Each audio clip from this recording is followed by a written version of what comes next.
श्रीललिता अष्टोत्तरशतनामावलिः। ॐ ऐं ह्रीं श्रीं रजताचलशृङ्गाग्रमध्यस्थायै नमः। ॐ ऐं ह्रीं श्रीं हिमाचलमहावंशपावनायै नमः। ॐ ऐं ह्रीं श्रीं शङ्करार्धाङ्गसौन्दर्यशरीरायै नमः।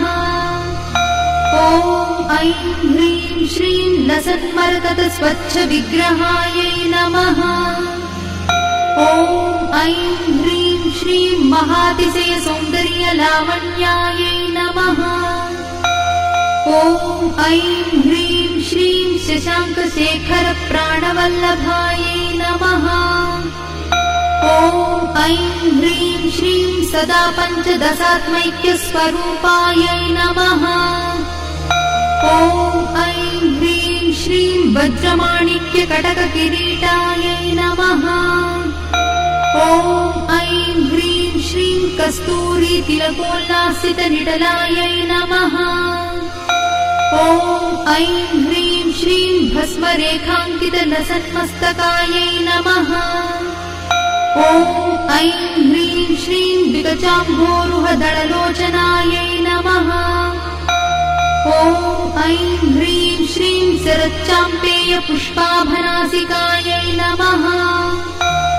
ॐ ऐं ह्रीं श्रीं लसत्काञ्चनताटङ्कयुगलायै नमः। ॐ ऐं ह्रीं श्रीं मणिदर्पणसङ्काशकपोलायै नमः। ॐ ऐं ह्रीं श्रीं ताम्बूलपूरितस्मेरवदनायै नमः।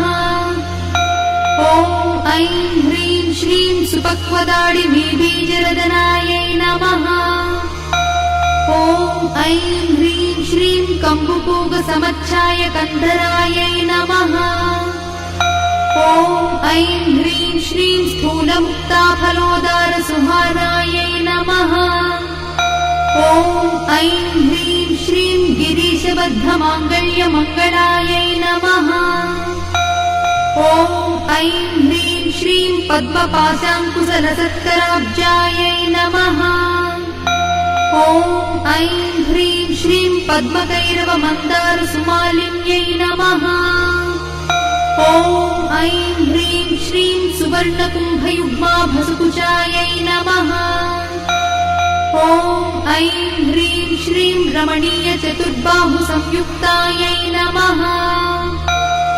ॐ ऐं ह्रीं श्रीं कनकाङ्गदकेयूरभूषितायै नमः। ॐ ऐं ह्रीं श्रीं बृहत्सौवर्णसौन्दर्यवसनायै नमः।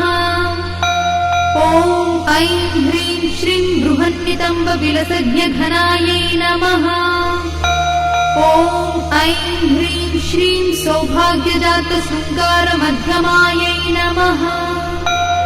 ॐ ऐं ह्रीं श्रीं दिव्यभूषणसन्दोहराजितायै नमः। ॐ ऐं ह्रीं श्रीं पारिजातगुणाधिक्यपदाब्जायै नमः।